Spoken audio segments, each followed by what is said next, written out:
arm so it doesn't hurt. You should try it. Hi, recovery mom. Hi, it's Lou. Hi, it's Lou. Hi, it's Lou. Lou got their booster shot. Was that just yesterday? Yes, last night. And fully shot. Last night. And they saw that if you rotate your arm continuously, spin it around like windmill it, which you almost broke your wrist in the bathroom, that it will make your arm not hurt from your shot. So do tell, Lou, how's your arm?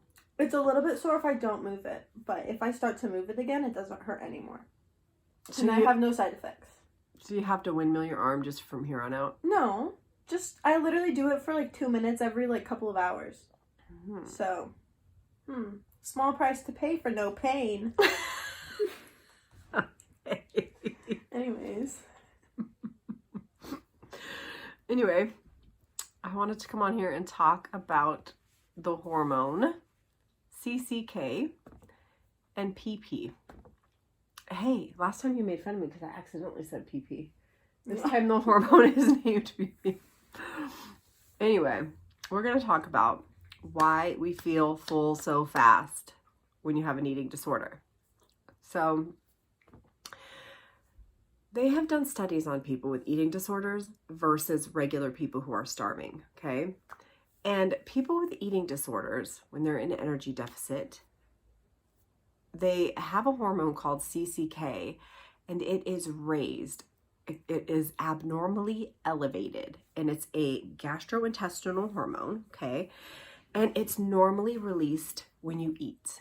And then you also have a hormone called pancreatic polypeptide. I'm just going to say the initials, PP. No, you're not. You have to say the whole thing every time. And it's also abnormally increased when you have anorexia. These things are normally increased when you eat. So you eat something and they start increasing, and that tells you that you're full.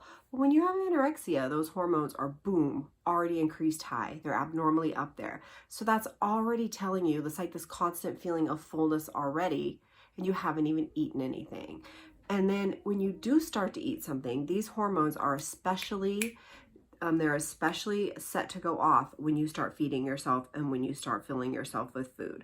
So as soon as you do eat something, they're already increased. And then when you eat something, they start firing off even more, which makes you feel super full, super quick when you eat, okay?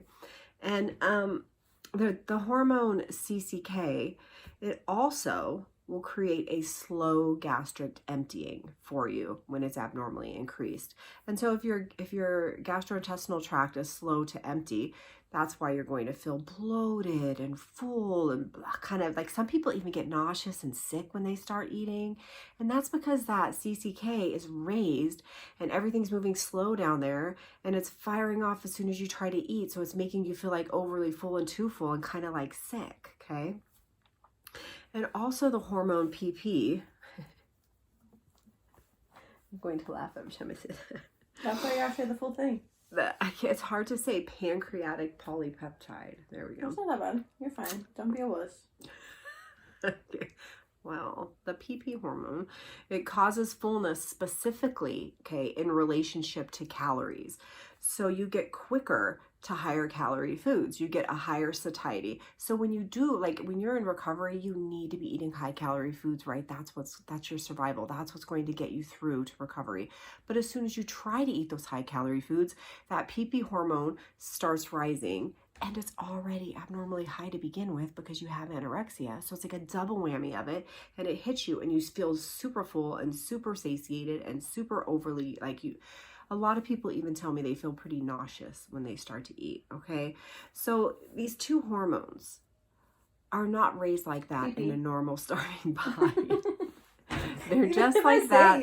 They're just like that I feel like I'm on an episode of SpongeBob. They're just like that when you have anorexia, okay?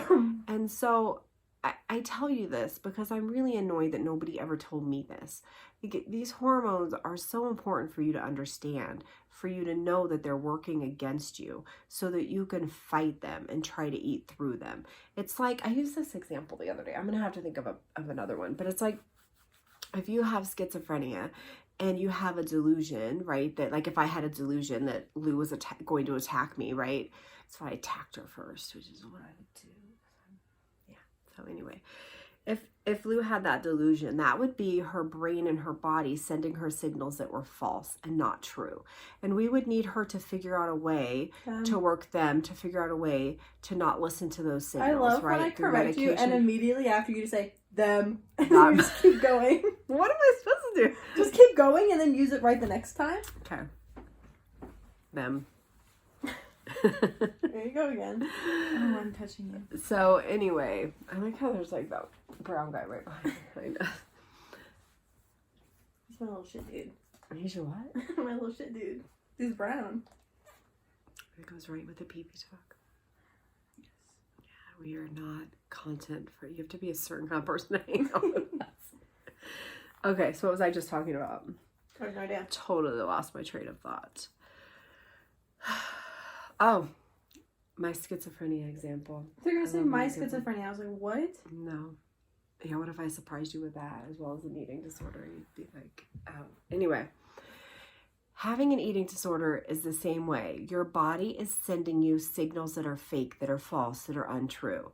Your body, you know you haven't eaten to satiety, really. You know you haven't eaten enough that your body needs, especially enough to repair it from all the damage that you've done over time, right? Oh, what was that look? What? I don't know. I just looked over at you and you're I was like, just looking.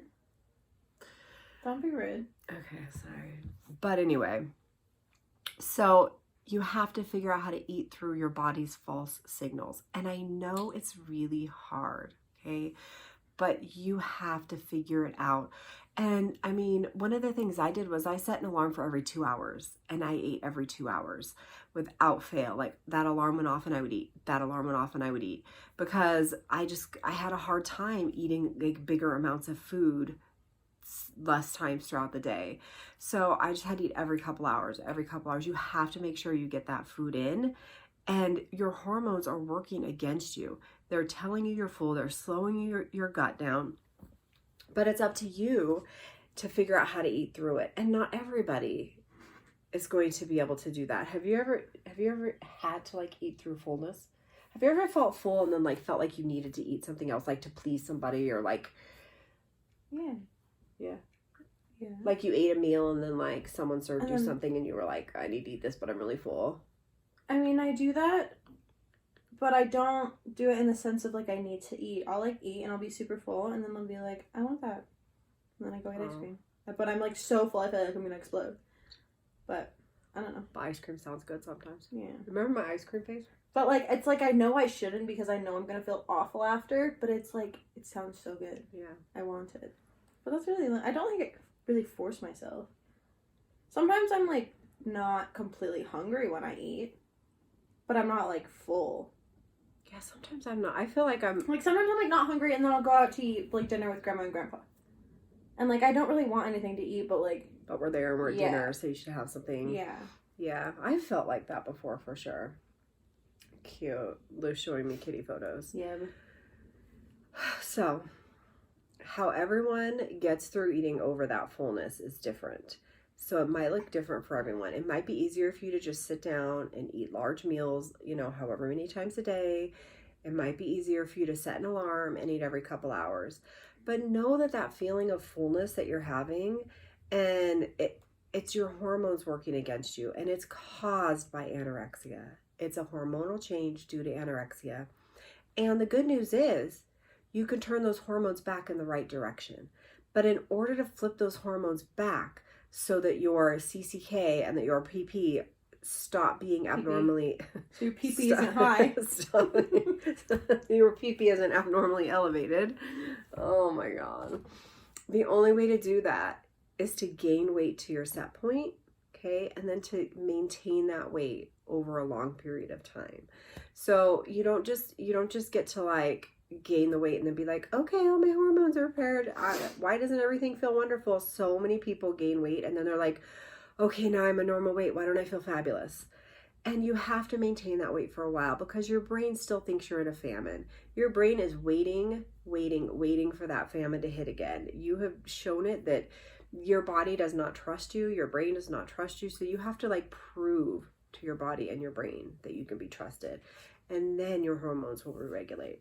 And it does take a long time, but it will happen. I promise. If you keep eating and you get to that set point, and you keep eating even after you get to that set point, and you maintain there for a while, and I mean like a year, it will happen, and it is worth it, because then you'll have the whole rest of your life to be able to eat all the foods, but not that food, because that food wasn't that good. It's okay. It's like dry masala. It is dry. It is like dry masala. Definitely needs something on it, like some thin sour cream. Still gonna eat it though. It's $5. Yeah. Okay. Do you have any questions about that, Lou? No. Okay. Well, if you have any questions, put them below. Thanks for coming and listening to me chat about peepees And them going up. and CCK. And if you have any more questions, let me know.